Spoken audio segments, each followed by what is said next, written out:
목사님이 읽어주신 그 말씀대로 사도행전 4장에 나오는 이 바나바, 그리고 우리들이 떠나기, 수련회 장을 떠나기 전에 우리의 정말 주님이 찾으시는 사람, 충성된 사람, 인정받는 일꾼, 모델로 삼았으면 좋겠습니다. 성경에 보면 가시들이 참 많이 나옵니다. 바로 시작하는 이름들이 상당히 많죠. 그래서 우리들이 하는 대로 바돌로메, 또 바디메오도 있고요. 또 우리들이 바라바라는 뜻도 있고. 그런데 그렇게 되는 이유가 있습니다. 또 우리 요한도 요나, 시몬이라는 이제 그 이름도 보면요, 바라는 그 말이 아들이라는 뜻이. 그래서 바돌로메는 돌로메의 아들. 그러니까 아버지. 우리 영어에서도 보면 무슨 스미스 주니어, 스미스 워슨 주니어, 시니어 그렇잖아요. 그러니까 시니어 아버지, 그다음에 주니어 2세, 3세 이런 식으로 짓는 것처럼 이 사람들이 이름을 지을 때 그냥 자기 아버지 이름 앞에다가 바로 딱 갖다 붙이면 아들 이름이 돼버리는 거예요. 그런 식으로 바돌로메, 아버지가 이름이 무엇일까요? 돌로메. 바디메오, 아버지 이름이 무엇이었을까요? 티메오. 바요나, 아버지 이름이 무엇이었을까요? 요나. 그렇죠? 간단합니다. 이렇게 해서 바라는 이름이 많이 성경에 기록되어 있습니다. 바로 시작하는 이름들이. 자, 그런데 그렇게만 아니라 바라는 이런 그 의미는 그 사람의 성품, 또 인격 이런 것을 나타내는 그러한 뜻으로도 사용이 되었습니다. 그래서 예를 들어 어떤 사람이 정말 친절한 사람이다 그러면 그것을 나타내는 친절의 아들이라고 이렇게 표현하고요. 정말 이 사람이 성실한 사람이다 그러면 성실의 아들 이렇게 표현하는 것이 바라는 이름의 별명 같은 것이죠. 이 바나바라는 이름도 이 별명이다라고 생각하시면 좋겠습니다. 영어를 보면 Son of Encouragement라고 되어 있습니다. 우리가 전에 가지고 있던 성경에서는 권위자 이렇게 해가지고, 제가 처음에 그 성경 읽었을 때는 한국말 잘 몰라가지고 권위자, 아마 풍채가 좋고 당당해가지고 권위가 이렇게 생겨서 권위의 사람이라고 생각해요. 그렇게 제가 이해를 했었거든요. 그랬는데 그게 아니더라고요. 사일런스가 잠깐 튕긴 거예요. 그 권위자, 권고하고 위로하고 권면하는 그러한 아들이다 라는 그런 뜻으로 권위자라고 했었는데, 이번에 잘 바꿔놓은 것 같아요. 위로의 아들이라. 예수님께서 승천하시고, 사도행전 우리가 쭉 보면 예수님이 승천하시고 제자들이 공부하신 대로 이들이 다락방에서 함께 모여서 기도하다가 오순절날 성령이 강림하시죠. 성령의 강림하심으로 많은 사람들이 회개하고 주님 앞에 돌아오면서 예루살렘 교회가 시작이 됩니다. 3,000명, 5,000명에 불어나면서 이들이 함께 모여서 기도에 힘쓰고 정말 함께 떡을 떼고 서로 사랑을 나누면서 아름다운 성도의 교제가 이루어진 것을 우리 사도행전 4장에 우리가 읽은 말씀에 기록이 되어 있습니다. 그래서 여기에 믿는 무리가 한 마음과 한 뜻이 되어 모든 물건을 서로 통용하고 자기 재물을 조금이라도 자기 것이 하느니가 하나도 없더라. 사도들이 큰 권능으로 주 예수의 부활을 증언하니 무리가 큰 은혜를 받아 그 중에 가난한 사람이 없으니 이는 밭과 집 있는 자는 팔아 그 판 것의 값을 가져다가 사도들의 발 앞에 두매 그들이 각 사람의 필요를 따라 나누어 줌이라. 여기 보면 이렇게 자기가 가지고 있던 것을 팔아서 다른 사람들, 필요한 사람들, 도움이 필요한 사람들에게 나누어 준 사람들이 여럿이 있었다는 것을 우리가 알 수가 있습니다. 그런데 36절, 37절에 보면 그 중에 한 사람, 특별한 한 사람을 택해서 그 이름이 밝히고 있습니다. 여기에 구브로에서 난 레위족 사람이 있으니 이 이름은 요셉이라. 사도들이 일컬어 바나바라, 번역하면 위로의 아들이라니 그가 밭이 있으면 팔아 그 값을 가지고 사도들의 발 앞에 두니라. 이 사람만 땅을 팔아서 하나님 앞에 드린 것이 아닙니다. 많은 사람들이 그렇게 했습니다. 그런데 왜 이 한 사람의 이름만 특별히 밝히고 있을까요? 그 사람이 특별히 다른 사람보다 더 많은 돈을 드렸기 때문에, 헌금을 많이 했기 때문에, 액수가 많아서가 아니라고 생각이 됩니다. 그가 참 이름이, 원래 이름이 요셉이라고, 제 영어 이름도 요셉입니다.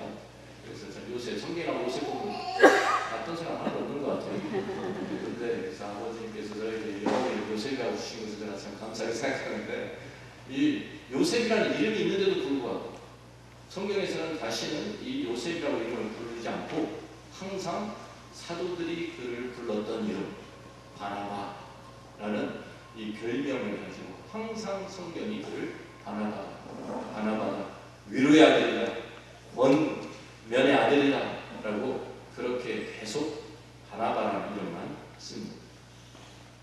다시 말하면 이 사람이 이 일 한 번 가지고 땅을 한 번 팔아서 하나님 앞에 드린 이 하나의 사건 가지고 그가 갑자기 유명해진 것도 아니고 그가 위로의 아들이라고 일컬어 받은 것이 아니라 그의 삶 전체가 계속해서 항상 다른 사람들을 권면하고 위로하고 격려하는 이러한 삶을 살았기 때문에 그가 바나바라고 초대교회에 알려지게 된 것입니다. 그래서 바나바 하면 모르는 사람이 이름을 대지 않아도 그 본명을 대지 않아도 바나바 그러면 그 사람 위로의 사람, 격려의 사람이라고 모든 사람이 다 초대교회에 다 알고 있었던 것입니다.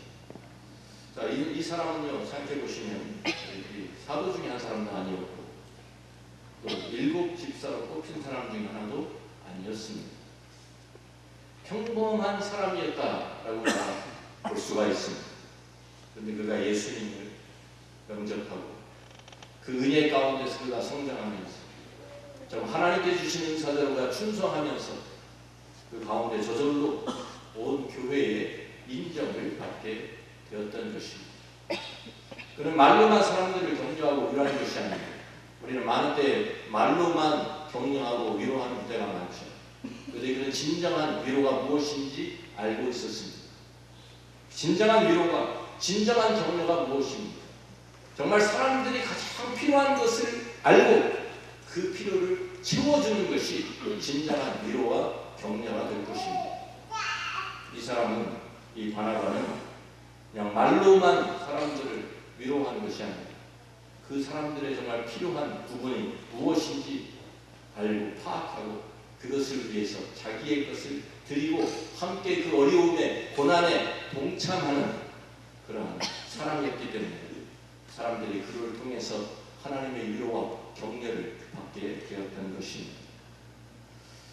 1959년도에 제가 태어난 해였는데 1959년도에 나이 많은 부부가 자기들이 일생 동안 번 돈, 전 재산, 텍사스에 있는 한 기독교 대학에다가 기증을 했습니다.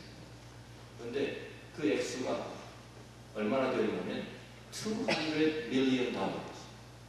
그 당시에 지금은 뭐 200 지금도 큰 돈이죠. 200 million이면. 그런데 그 당시에는요 한 번에 희생한, 기부한 그 액수로는 최고였어요. 사람들이 다 놀라가지고 아주 저렇게 많은 돈을 한 번에 다 희생하고 한 번에 기증하는 사람이 있다라고 다들 아주 그냥 많이 알려진 이야기였는데 일회성 기부금으로는 최고였던 그때까지.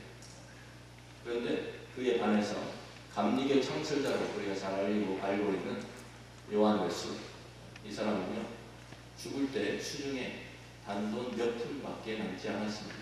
왜? 그가 평생 동안 하나님 앞에 10분의 9를 드리면서 자기는 10분의 1 가지고 살고 하나님 앞에 모든 사람들 만나는 사람마다 계속 구제로 드렸기 때문에 평생 그렇게 살았기 때문에 자기가 죽을 때는 남은 돈이 몇 푼 수중에 없었던 거예요.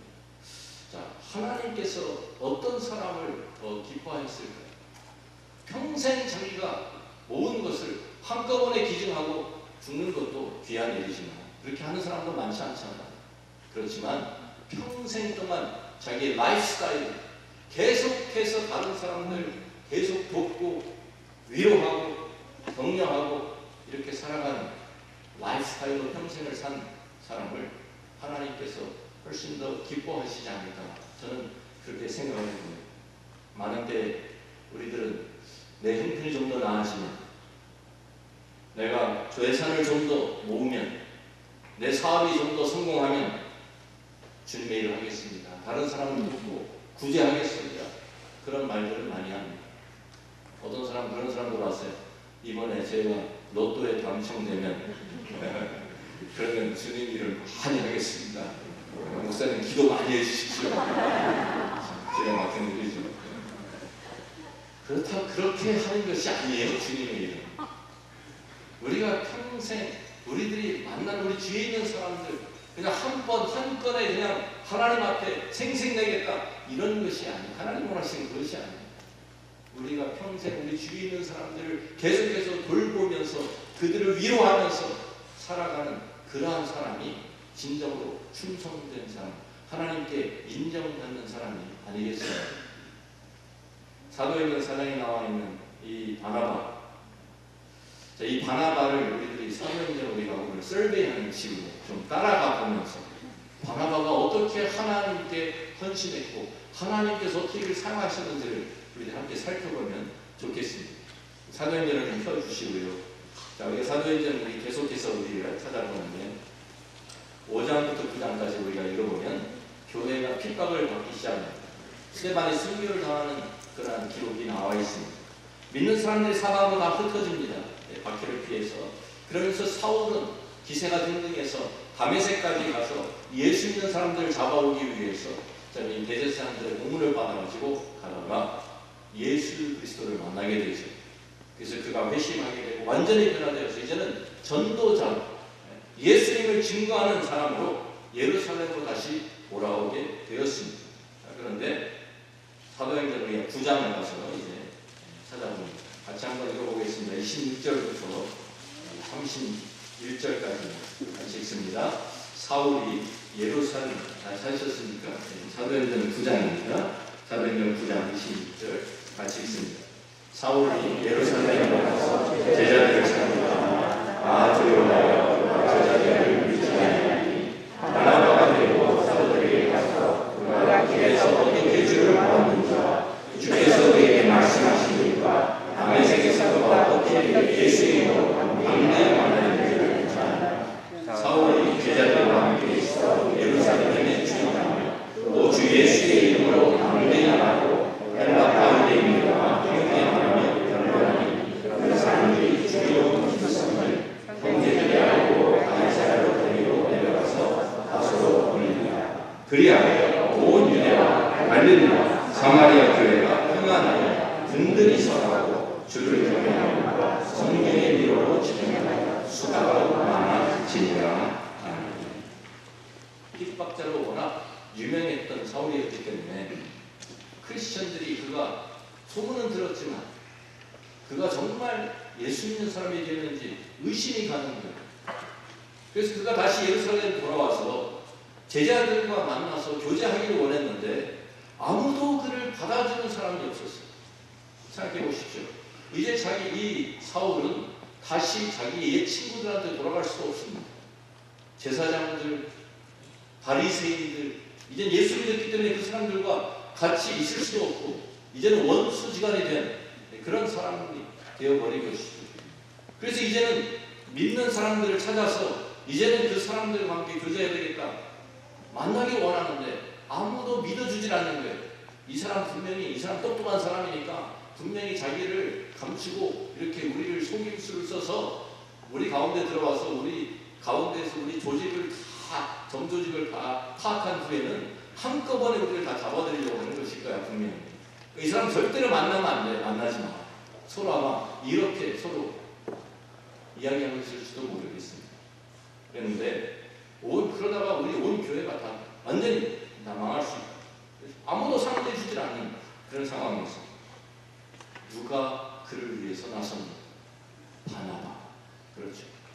바나바라는 이 사람 유일하게 그를 찾아가서 그를 만나고 그와 함께 좀 교제하면서 그를 보증하면서 사도들에게 소개시켜서 사도들과 사울이 극적으로 만나고 화해하는 이런 장면이 여기에 기록되어 있습니다. 가운데서 피스메이커가 되어준 것이죠. 정말 예수를 좀 믿는 사람들도 다른 사람들 믿지 못하고 서로 예수 믿는 사람들 가운데서 돌아갈 때도 있죠. 근데 이 바나바가 내가 보증한다. 내가 이 사울 내가 보증한다. 이러면서 피스메이커 역할을 한 거예요. 자, 생각해 보십시오. 얼마나 귀한 일입니까? 한 영혼이, 한 사람이 정말 주님 앞에 돌아와서 과거를 청산하고 다시 주 앞에 나와서 쓰임받기를 원하는 거예요.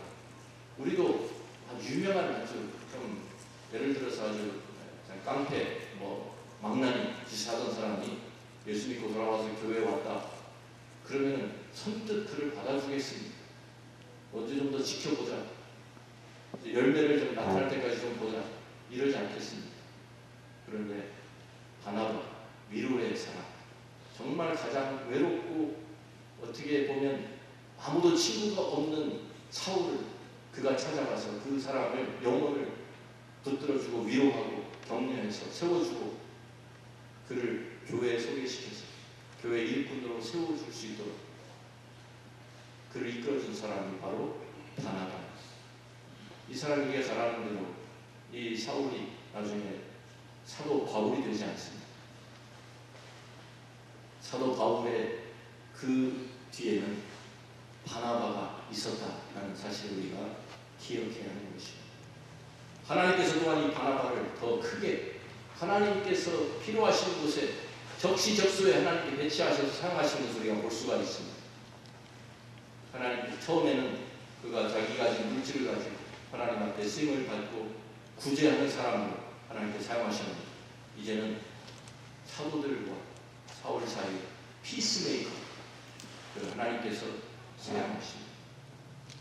정말 이 한 사람 바나바가 한 일을 통해서 사도행전 9장 31절에 그리하여 온 유대와 갈릴리와 사마리아 교회가 평안하여 든든히 서가고 주를 경외함과 성령의 위로로 진행하여 수가 더 많아지니라. 바나바가 한 일이 성령의 위로가 되었다라고 여기 기록하고 있습니다. 이 바나바는 아까 처음 말씀드린 것처럼 진정한 위로의 사람이었기 때문에 사람들의 필요를 알고 그 필요를 보았을 때 그 필요를 채워주는 역할을 계속 하는 사람이었어요. 물질적인 필요면 자기의 것을 가지고 팔아서라도 밭을 팔아서라도 땅을 팔아서라도 그들의 필요를 채워주고 정말 가장 외롭고 힘든 그런 상황에 있는 이 사울을 찾아서 그의 친구가 되어주고 그를 믿어주고 그를 후원해주고 격려해주는 역할을 그가 도맡아서 한 것입니다. 진정한 격려, 위로는 그런 것입니다. 사도행전 10장부터 11장까지는 성령께서 베드로에게 환상을 보여주시면서 그리고 고넬료의 집으로 인도하시는 그러한 내용이 나옵니다. 그래서 복음을 전하게 하시고 이제 이방인들에게 복음의 문이 열리게 되었습니다. 우리가 사도행전 11장에 가서 우리들이 또 찾아봅니다. 사도행전 11장 19절 말씀입니다. 좀 길지만 30절까지 우리가 같이 또 읽어보겠습니다. 같이 읽습니다.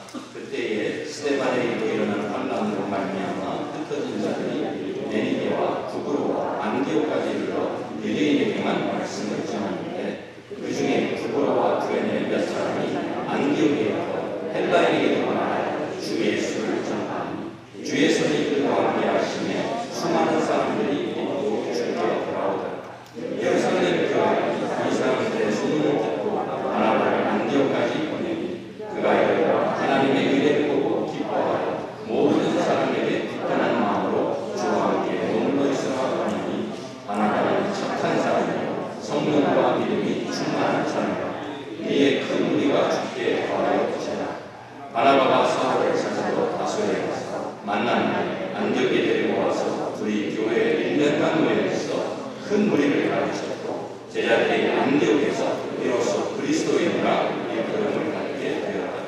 그때 선지자들이 예루살렘에서 안디옥에 이르니 그 중에 아가보라 하는 한 사람을 만나 성령으로 말하되 천하의 큰 흉년이들이라 하니 글라우디오에 그렇게 되니 제자들이 각각 그 힘대로 유대에 사는 형제들에게 구조를 보내기로 작정하고 이를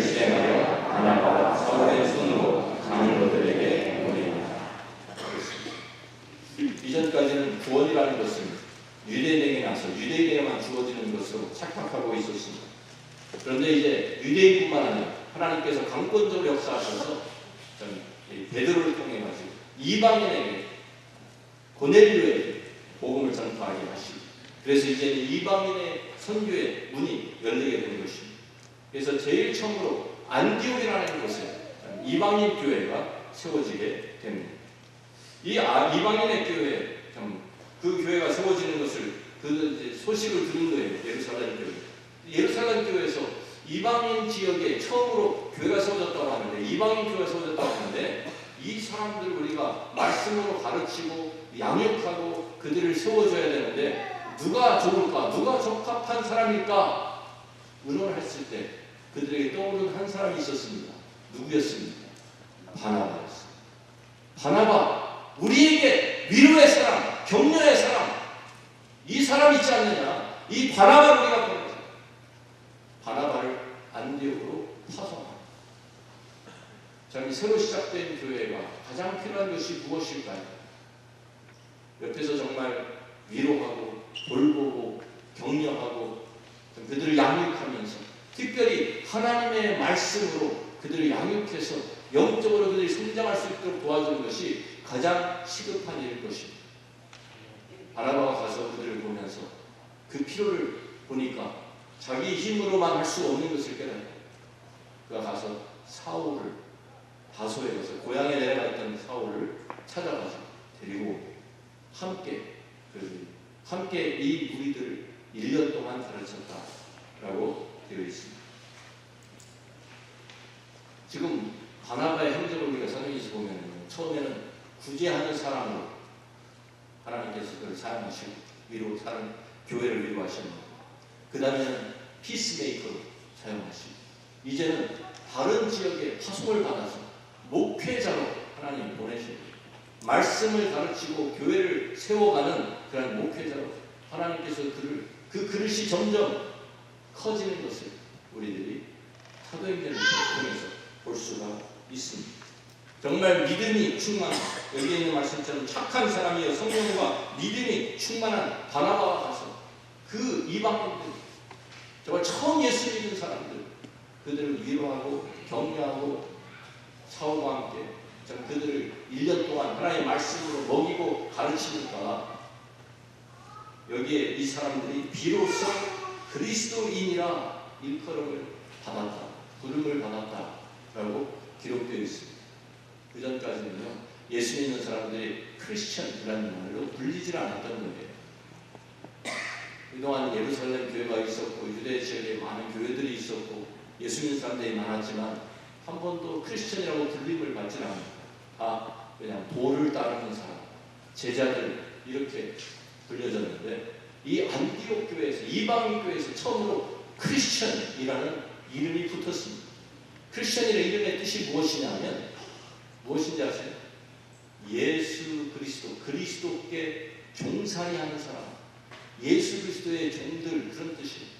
다른 사람들이 주위에서 붙여주는 이름입니다. 정말 너무 예수에 미쳐서 그리스도에게 완전히 이 사람들은 종살이하고 있네. 입만 열면 예수 그리스도 얘기하니까 이 사람 완전히 그리스도에게 미친 사람들이구나. 그래서 비아냥거리는 이름으로 크리스천이라고 이름을 불렀던 거예요. 그런데 크리스천들이 그것을 기쁘게 받아들였어요. 그래, 나는 예수에 속한 사람이야. 나는 예수 그리스도의 종이야. 나는 예수에 미친 사람이야. 얼마나 예수를 열심히 믿었으면 이러한 별명을 얻으면서까지 주님을 섬기고 1년밖에 되지 않아서 이들이 성숙한 모습을 보이고 있습니다. 바나바와 사울의 가르침을 따라서 그들도 벌써 다른 사람들을 격려하고 위로하는 그러한 교회로 성장, 1년 만에 성장한 것을 우리가 성숙한 모습을 우리가 볼 수 있습니다. 모교회인 예루살렘에 흉년이 들었다. 그래서 그 교회가 어려움을 겪고 있다. 그 교인들이, 우리 형제들이, 우리 유대인 형제들이 힘든 지금 상황에 있다. 거기에 자기들도 넉넉해서가 아니라 우리도 동참하고 싶어서, 위로하고 싶어서, 격려하고 싶어서 그들에게 헌금하고 구조를 보내줄 작전, 그렇게 실천합니다. 1년밖에 되지 않았으면 요새 말로는 개척교회, 다른 데에서 도움을 계속 받아야 되는 그런 상황인데도 불구하고 이들이 우리도 하고 싶습니다. 그러니까 벌써 선교하고 다른 사람들에게 돕고 격려하고 위로하는, 위로를 받는 교회가 아니라 우리의 위로하는 교회로 성장했다는 사실. 누가 있었기 때문에? 바나바 목회자였기 때문에 가능했다고 저는 생각합니다. 처음에 아무런 직책도 없었던 이 바나바가 하나님께서 그 주신 은혜를 그 은혜의 은사를 가지고 하나님께 섬기다, 하나님께 헌신하고 하나님을 섬기다가 보니까 하나님께서 그의 사역의 지경을 점점 넓혀주시는 것이, 구제하는 사람으로 처음에는 쓰임을 받고 피스메이커로 쓰임을 받고 이제는 이방인 교회의 전 목회자로 그가 쓰임을 받고, 그러면서 이 교회가 좀 더 든든히 세워지는 것을 우리가 봅니다. 우리가 계속해서 우리 사도행전을 또 찾아가 보면요, 사도행전 우리가 이제는 13장을 가서 봅니다. 사도행전 13장 1절 말씀부터 3절까지 함께 찾아서 읽겠습니다. 같이 읽습니다. 안디옥 교회에 선지자들과 교사들이 있으니 또 바나바와 니게를 하는 시몬과 구레네 사람 루기오와 문공한 헤롯의 전동생 나나엘과 리스와 주를 섬기고 지갈 때에 성령이 이르시되 내가 보내시는 일을 위하여 바나바와 사울을 따로 세우라 하시니 이에 음식하여 기도하고 사람에게 원수를 보내니라. 이 안디옥 교회에서, 예루살렘 교회가 아니고요, 유대 지역에 있었던, 사마리아에 있었던 교회가 아니라 이 이방인 교회인 안디옥 교회에서 첫 번째 선교사 파송이 이루어집니다. 세계 선교를 위해서 이 안디옥 교회가 쓰임을 받고 이 선교 사역을 여기에서 시작하게 되는데, 본격적으로 이제 선교 사역을 시작하는 이거 시작이 성령께서 이니셔티브를 가지고 시작을 하신 거예요. 이들이 모여서 금식하고 기도하는 가운데, 그들이 주님을 섬기는 가운데 성령께서 그들에게 새로운 선교의 비전을 주셨고 온 세상을 향해서 이제는 복음을 전파하라고 하는 이 위대한 사명을 그들이 이제 감당하기 시작합니다. 그런데 아무나 선교사를 보내는 것이 아니라 성령께서 지목하셔서, 지명하셔서 두 사람을 지명해서 택하십니다. 그 두 사람이 바로 바나바와 사울이죠. 사역자들이 여럿이 있는데 그 중에서도 바나바, 사울, 어떻게 보면 가장 중요한, 여기 이름이 쫙 나오는데요, 이 바나바가 제일 먼저 나오고 사울이 맨 마지막에 나오고, 그러니까 이게 우리 생각으로는 바나바가 제일 담임 목사고 사울이 제일 밑에 무슨 부교육자 가운데도 제일 막내 아닌가, 이렇게 생각하기도 쉬운데요. 그게 아니라 우리가 이 성경을 기록하는 유대인들 습관을 보면요, 제일 끝머리에다가 제일 처음과 제일 마지막에 제일 중요한 두 사람을 세워놓는 거예요. 눈에 딱 띄게 강조하기 위해서 제일 첫 번에 제일 마지막. 그러니까 이 5명 중에 이 안디옥 교회에 가장 정말 필요한 지도자, 또 목회자 누구냐 그러면 5명 쫙 서 있는데 바나바, 제일 처음에 나온 바나바, 그 다음에 사울, 둘이 거예요. 가장 필요한 그 두 사람을 그 교회에서도 이 사람들이 있어야 되는데 하는데 하나님께서, 성령께서 바나바와 사울 내가 시킬 일이 있으니까 따로 세워라고 명령하십니다. 그리고 그 교회는 거기에 순종합니다. 그래서 5명 중에 이 두 사람이 세움을 받아가지고 선교사로, 첫 번 선교사로 파송을 받게 되는데, 선교사 아무나 보내는 것이 아닙니다. 그냥 무조건 잘한다고 보내는 거 아니잖아요. 선교사 자질이 있는지, 정말 왜 아직 복음이 전파되지 않은 곳에 가서 처음으로 복음을 전해야 돼요. 그 하나님 나라를 세워야 되는데 얼마나 그 개척자로서의 어려움과 고통이 기다리고 있겠습니까? 그런 가운데서 그 사람들을 품고 정말 자기를 박하는 사람들에게 복음을 전하고 그들을 그리스도의 사랑을 전달하는 그러한 일을 하기 위해서는 잘 준비된 사람이 가야 하는 것이죠. 강도 높은 훈련을 받은 사람이 가야 하는 것이죠. 성령께서 이 안디옥 교회를 보였을 때, 참 이 사람들 가운데 내가 누구를 사용할 수 있을까? 성령께서 찾으신 거예요. 누구를 보내면 좋을까? 근데 성령의 마음에도 바나바, 위로의 사람, 격려의 사람, 사울 두 사람을 성령께서 직접 택하신 것이죠. 바나바가 얼마나 충성스럽게 주님을 섬기고 있었는지를 우리들이 알 수 있는 대목입니다. 그는 하나님 마음에 맞는 사람이었습니다. 성령께서 보실 때 이 위로의 사람, 격려의 사람, 이 사람이 내가 시키는 일을 감당할 수 있는 사람이라 그를 불러서 택하신 것이죠. 이 사람 바나바는 언제든지 주님이 부르시면 어느 곳이든지 그 일이 무엇이든지 그 이후에 선신할 수 있는 준비가 되어 있었던 사람입니다. 땅을 팔아서 그것을 통해서 가난한 사람들 부자라고 하면 언제든지 땅을 내놓고 팔을 수 있었던 사람입니다. 자기에게 개인적인 위험인데도 불구하고 좀 사울이 친구가 필요하고 위로할 사람이 필요했을 때 그 옆에 다가가서 아무도 거리기 좀 상대해주지 않던 그가 찾아가서 그 위로하고,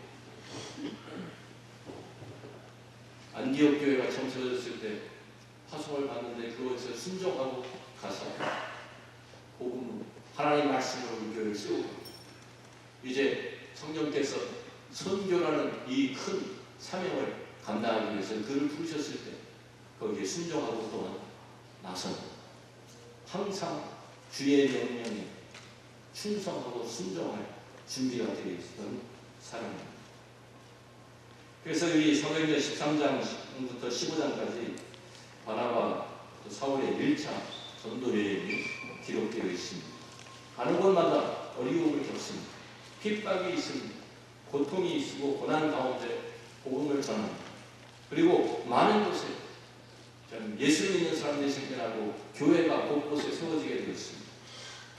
이방인들이 많이 교회 안으로 들어오기 시작하니까 문제가 생기죠. 이 사람들에게 율법을 지켜야 할 것이냐 아니면 아니냐, 이 사람들 어떻게 가르쳐야 할 것이냐, 이것을 가지고 논쟁이 시작되었습니다. 교회 안에서 유대인들 사이에 또 이방인들 사이에 이걸 어떻게 우리가 해결할 것이냐. 율법주의자들은 이 사람들이 먼저 유대교를 개종해야 된다. 그래서 살례도 받고 율법도 지키고 그래야지 예수 믿을 수 있다라고 주장하는 것입니다. 바울과 너희 바나바 오직 믿음으로 오직 은혜로 구원을 받는 것이다라는 복음의 그 핵심을 그들이 좀 타협하지 않고 이방인들에게 할례, 율법 지키라고 할 수 없다라고 복음을 내세웠기 때문에 이 분쟁을 해결하기 위해서 사도행전 15장에 장로들이 또 사도들이 함께 모여서 그 유명한 예루살렘 공회를 모이게 됩니다. 그래서 그 가운데서 이 오직 은혜로 오직 믿음으로 구원을, 유대인이나 이방인이나 상관없이 오직 믿음으로 오직 은혜로 구원을 받는다라는 이 복음의 내용을 다시 확증하고 잘 마무리가 되었습니다. 그래서 이제 다시 선교행을 떠나려고 하는 두 번째 선교행을 떠나려고 하는 그 시점에 우리들이 나와 있습니다. 사도행전 15장입니다. 사도행전 15장 31절 41절까지 우리도 같이 한번 읽어봅니다. 같이 읽습니다. 며칠 후에 바울이 바나바를 말하되 우리가 주의 말씀을 전한 가수로 다시 가서 형제들이 없다는가 방문하자. 바나바는 마가라는 요한도 데리고 가고자 하나 바울은 밤빌리아에서 자기들을 떠나 함께 일하러 가지 아니한 자를 데리고 가는 것이 옳지 않다. 서로 심히 다투어 피차 갈라서니 바나바는 마가를 데리고 배 타고 구브로로 가고 바울은 시다를 택한 후에 형제들에게 주의 은혜의 부탁함을 받고 떠나 주대와 빌리디아로 가며 교회를 경영하게 됩니다. 2차 선도여행을 이제 같이 준비하고 있습니다. 문제가 생겼습니다. 어떤 문제입니까? 마가 요한이라고 하는 이 한 청년 때문에 문제가 생긴 겁니다. 마가 요한은 사실 1차 선교여행 때 이 바나바와 사울을 따라간 청년이었습니다. 그런데 밤빌리아에 갔을 때 이 청년이 집 생각도 나고, 아마 그랬던 정확한 내용은 기록되어 있지 않지만 너무 힘들고 고통스러우니까, 선교행이 너무 힘드니까 가는 데마다 핍박받고 뭐 영접받는 것이 아닙니까? 이건 안 못하겠다. 그리고 밤중에 도망을 쳤어요. 중도 하찮은 포기하고 도망을 치고. 그러니까 2차 선교를 시작하면서 지금 그 마가 요한 때문에 문제가 생긴 두 사람, 정말 좋은 파트너로, 친구로 같이 선교행을 했던 이 바나바와 바울 사이에 문제가 생겼어요. 바나바는 이 사람 우리가 다시 한번 기회를 주자. 이 청년 우리가 그냥 내버릴 수 없지 않느냐. 내버려 두지 말고 데리고 가서 다시 훈련시키고 다시 세워주자. 그런데 바울은 좀 엄격한 사람이었던 것 같아요. 아주 맺고 끊는 것이 분명했던 사람인 것 같아요. 절대로 안 된다. 지난번에 이 사람 데리고 갔다가 우리가 얼마나 피해를 받는지 알죠? 우리가 이 사람 데리고 갔다가 잘못하면 우리 선교여행 다 망친다. 또 지난번에도 우리가 봤는데 이 사람은 선교사 자질이 아니야. 선교사 타입이 아니야. 이 사람 우리가 놔두고 다른 사람 데리고 가야 돼. 서로 의견이 계속 맞지가 않아요. 결국에는 힘이 다 쏟다 보니까 주먹다짐한 것 같지는 않고요. 그렇지만 의견이 일치가 안 되니까 할 수 없이 갈라서서 따로따로 여행을 떠나게 됩니다. 그래서 이 바나바는 마가를 데리고 또 구브로로, 이 바울은 신라를 택해서 다른 방향으로 선교여행을 떠나게 됩니다.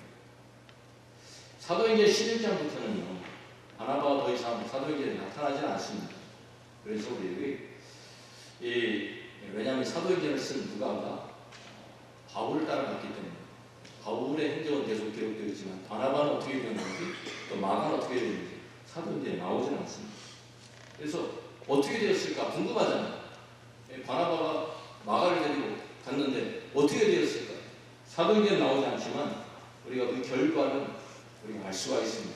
디모데후서 4장 9절 말씀을 보면 바울이 지금 디모데후서는 마지막에 자기가 죽기 바로 전에 자기의 영적인 아내 디모데에게 감옥에서 편지를 쓴 거 아니에요. 그러면서 감옥에서 디모데 편지를 쓰면서 이렇게 말하는 부분이 나옵니다. 너는 어서 속히 내게로 오라.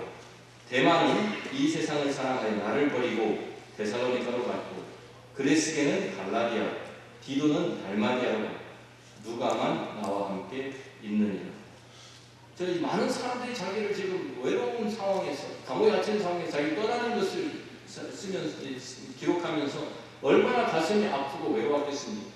그러면서 디모데에게 속히 오라. 그러면서 뭐라고 덧붙이냐면 내가 올 때에 마가를 데리고 오라. 그가 나의 일에 유익하니라 라고 말을 붙였어요. 그 마가가 바로 이 마가입니다. 마가 요한.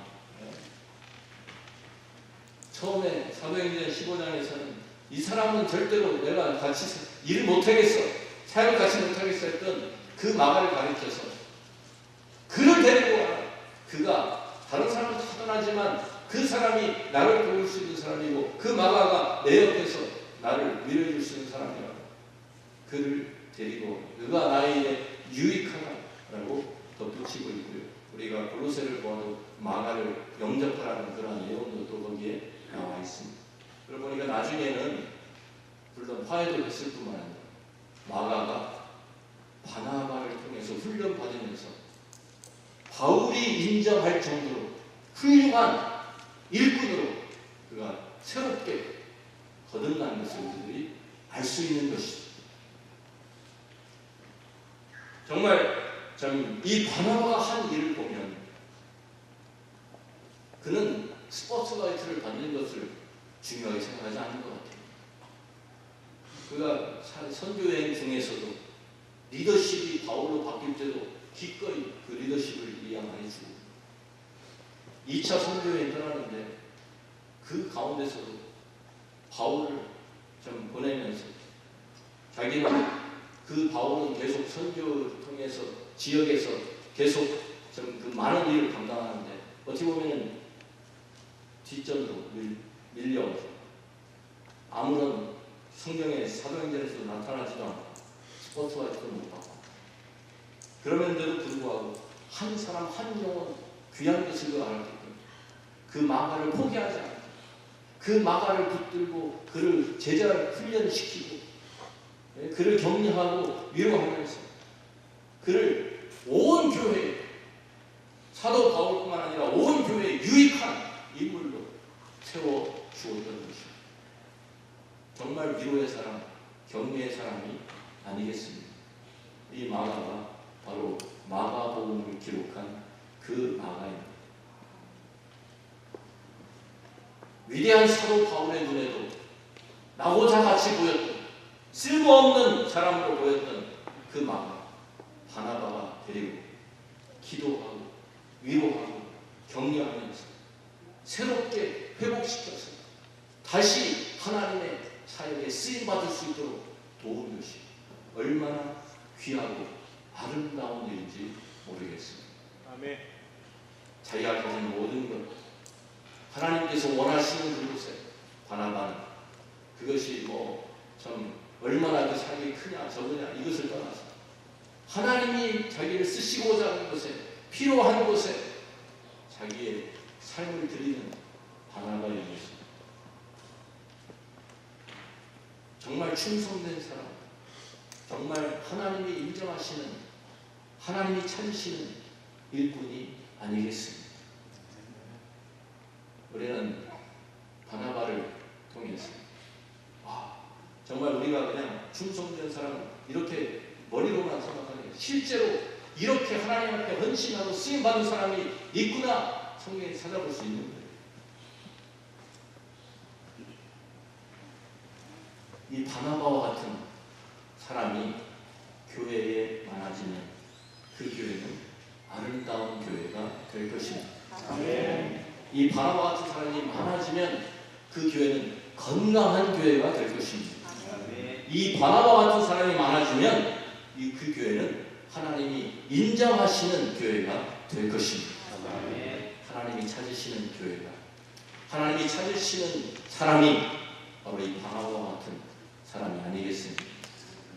옆에 계신 분들 한번 우리 서로 위로하고 격려하면 좋겠습니다. 바나바가 되십시오. 바나바가 되십시오. 바나바가 되십시오. 우리 교회에 바나바 같은 사람이 필요하지 않습니다. 우리 교회 임마누엘 교회 피스메이커가 필요하지 않습니다. 이 다른 사람 한 사람을 붙들고 양육시키면서 그 사람을 위해서 시간을 투자하고 물질을 투자하고 그 사람에게 자기의 삶을 쏟아부으면서 한 사람을 한 영혼을 세우는 그러한 사람이 우리 교회에 필요하지 않습니다. 어느 교회에 가서는 필요하다고 생각합니다. 그러한 바나바를 많이 키워내는